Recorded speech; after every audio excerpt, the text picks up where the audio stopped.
सर्वभूतानि कौन्तेय प्रकृतिं यान्ति मामिकाम् कल्पक्षये पुनस्तानि कल्पादौ विसृजाम्यहम्. All beings, O Kaunteya, enter my Prakriti nature at the end of a kalpa. Kalpa is a cosmic cycle. We'll shortly see what this kalpa is. And at the beginning of another kalpa, I send them forth again. Now he is giving the macrocosmic view of things. He's telling us what happens in the universe. The Indian thought had advanced so much that it took you to astronomical figures, as you'll see shortly. And on the other hand, it took you to infinitesimal figures. For instance, the measure of a triti, you've heard of a triti? Triti is 1/12,000th of a second. So it goes down to infinitesimal levels and then astronomical figures. So what is a kalpa? Let's take a look. You've heard of the 4 yugas, right?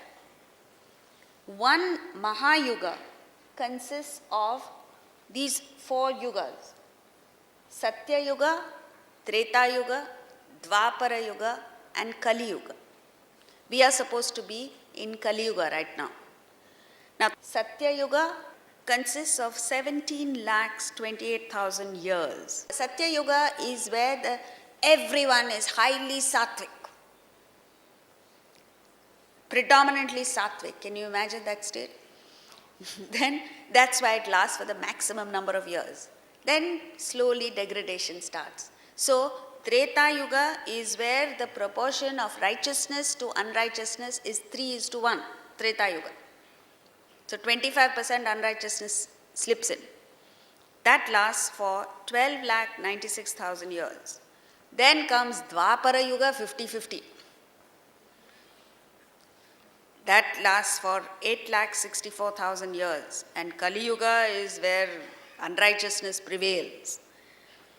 All this put together is 4.32 million years. One Mahayuga is 4.32 million years. And one Kalpa is 1,000 Mahayugas, which is 4.32 billion years. This is one day of Lord Brahma. Then there is the night of Lord Brahma. So together it makes up 8.64 billion years.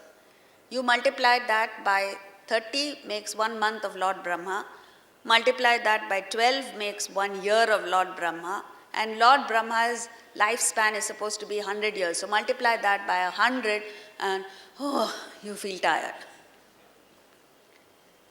But what is important is, he says, at the end of this kalpa, after all this, and in all these billions of years, you come alive and you go back into my unmanifest. That means, like Shankaracharya says, Punarapi jananam, punarapi maranam, punarapi janani jathare shayanam.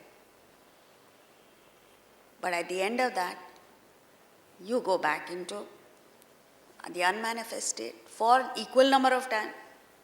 And again you come alive.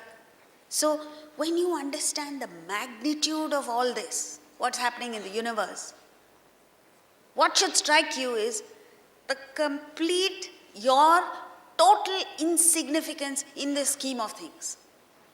Once you understand this totality, what difference does it make whether you as one individual in one Kali Yuga, which incidentally, for those of you who are interested, apparently started on the 18th of February, 3102 BC. How they calculated that, I don't know. When you understand your insignificance, you understand the only thing to do in life is to play your role. You're born in a certain environment, you're born with certain gunas, you're born in a certain framework. You're born with a certain script.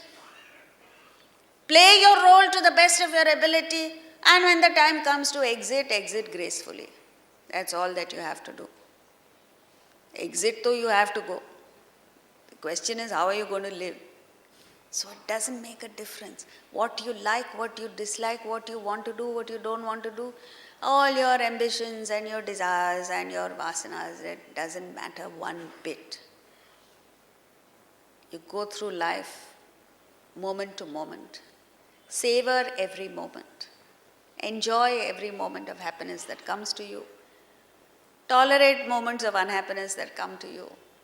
And just do what you have to do. That's all. Nothing else matters. Next verse.